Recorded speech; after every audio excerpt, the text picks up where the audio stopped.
Sa taong 2028, magtatapos ang panunungkulan ng nakaupong presidente at vice-presidente ng Pilipinas. Muli na naman tayong pipili ng panibagong pangulo at pangalawang pangulo ng bansa. Sino kaya ang mga kakandidato? Sino kaya ang mahahalal? Sino ba ang karapat-dapat? Sa video na ito, ating pag-uusapan ang mga posibleng kumandidato sa pagkapangulo at pangalawang pangulo sa darating na 2028 presidential election. Si Bongbong Marcos ang kasalukuyang presidente ng bansa. Hawak niya ang pinakamataas na posisyon ng Republika ng Pilipinas. Siya ay may salary grade 33 na katumbas ng 428,974 na piso hanggang 441,863 piso. Karapat-dapat ba ang ganito kalaking sweldo, mga allowances at iba pang pribilehiyo?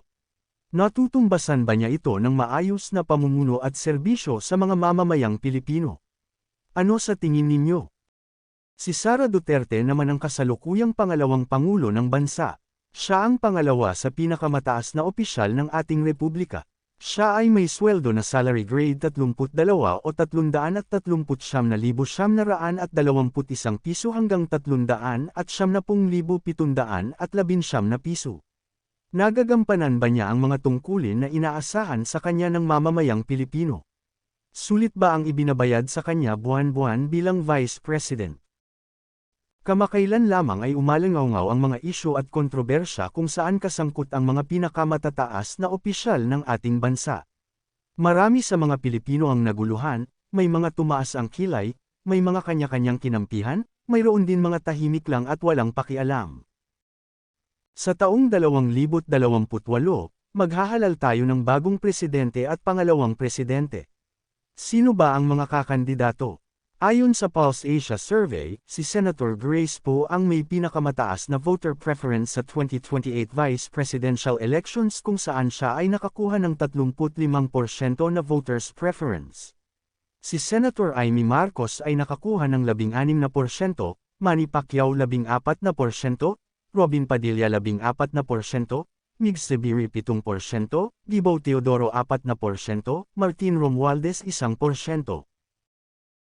Sa pagkapangulo naman ay nakakuha ng pinakamataas na voters preference si Senator Raffy Tulfo. Siya ay nakakuha ng 35% na voters preference. Si Sara Duterte naman ay nakakuha din ng napakataas na voters preference na 34%. Si Leni Robredo naman ay may 11%, Amy Marcos 5%, Manny Pacquiao 3%, Rodrigo Duterte 0.2%, Isko Moreno 0.1% na voters preference. Sino sa mga nabanggit na personalidad ang sa tingin mo ay may kakayahan, may pagmamalasakit sa bansa, at siyang karapat-dapat na mahalal bilang Pangulo at Pangalawang Pangulo ng Pilipinas? Mayroon ba kayong mga pambato sa pagka-presidente at vice-presidente na hindi nabanggit sa binigay na listahan ng Pulse Asia? Ipaalam sa amin ang inyong saloobin sa video na ito sa pamamagitan ng pagbibigay ng inyong comment. Sa mga bago lang sa ating channel, huwag kalilimutang mag-subscribe para lagi kayong updated sa ganitong mga video. Maraming salamat sa inyong panunood.